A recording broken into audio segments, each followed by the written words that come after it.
Hello, and welcome to the Midnight Forum. Here we share tales, either chilling or thrilling.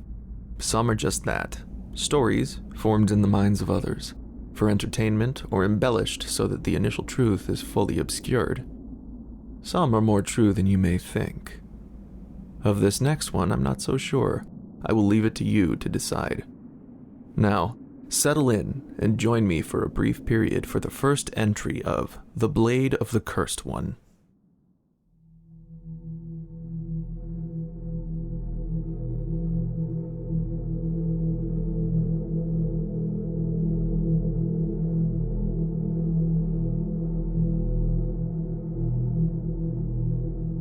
Year 1056 of the Age of Severance.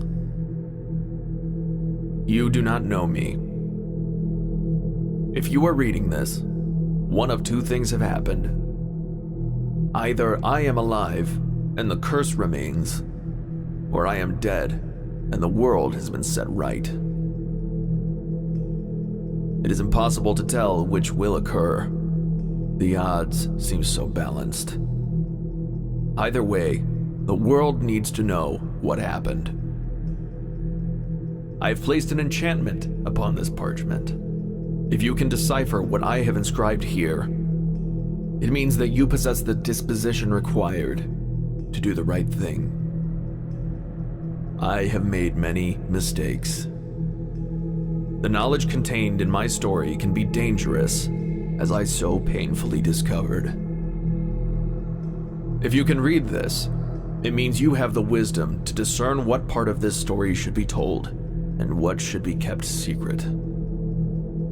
I have lived long, much longer than I truly know, though I can suspect. I have suffered much.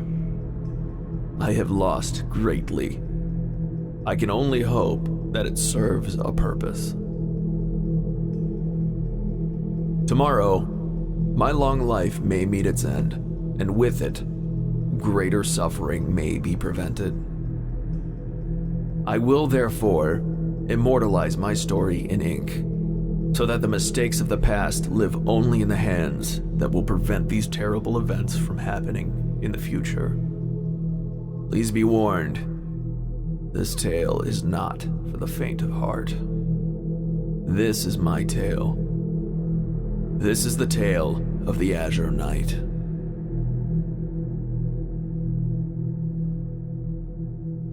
I am hollow. My earliest memory is that of watching my body piece itself together, bone upon bone, ligament upon ligament, muscle upon tendon. I heard the sounds of crackling fire, and I knew them. I smelled the stench of death and smoke around me. I saw the cinders of wooden beams, the wreckage of a ruin strewn about me. I heard my own voice unbidden, crying out in rage. I was so confused and so angry, and I did not understand. I stood there in the flames for what seemed like ages, my rage burning within me, just as the fire without. I could remember nothing. I did not know who I was, only that I should not be. I saw the glint of fire reflecting from metal in the embers beneath me.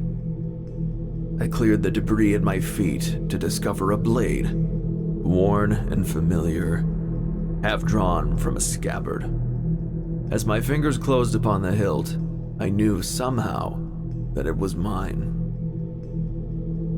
As I lifted it, and the ashes cleared from it with a sudden wind, the same wind sang across the steel, a mournful cry of nature, a requiem for the memory of the dead.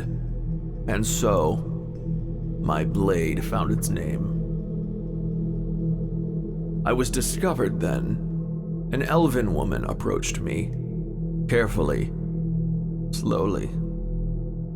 I saw no fear in her eyes, only caution. She had a curious air about her, as though she understood something that I did not. I looked upon her, and this seemed to be curiosity within her. She spoke to me, calling me beautiful, asking who had done this to me and telling me she was sorry. Thinking back upon this, there was a sincerity to her that I would never see from another person ever again in my life. I opened my mouth and spoke to her. I did not know how I knew to do this. Words came from within, from a place that I did not know. I do not remember what I said to her. I only remember that she was taken aback. She seemed astonished that I could speak. She spoke her astonishment to me and told me of her experience. Those like me could not speak or reason or possess any thought of their own. She told me of individuals with immense power who could raise the souls of the dead and control them as if they were masters and the dead their slaves. She then told me what I had been unable to consider. I was dead and had been resurrected, and that somehow, against all logic, I had retained my own mind. She called me hollow. It was not an insult. To her it seemed an appropriate term. She told me that her knowledge, which she assured me was extensive, one such as I had never before existed. Her sharp eyes discovered a symbol formed of iron hanging from a simple chain around my neck. A powerful presence radiated from it, she told me, though I could not sense it. She asked me my name. I did not know. She watched me for a moment and declared that she was Enid and I was Azure, a name given to me for the color of my eyes that glowed deeper than the hottest flames in the ruins around me. I would accept this, and also an unyielding truth. If this woman knew so much of the magic that raised me, then she must also practice it, and therefore be just like the one who did this to me. For this, I hated Enid to the very depth of my being.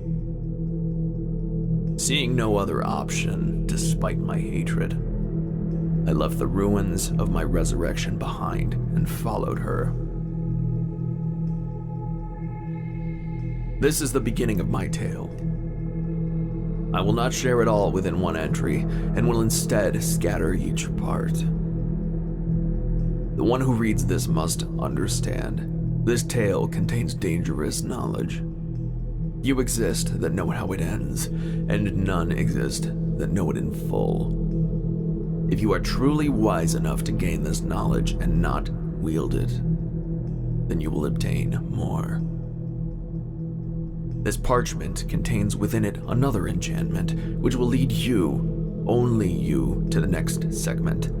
I trust I have not made yet another mistake in doing this. I suppose as it must be that only time will tell. If you search for more, if you open your eyes to more than just what this story tells you, you will discover a fundamental truth. We are our own kings. With sincerity, the Azure Knight.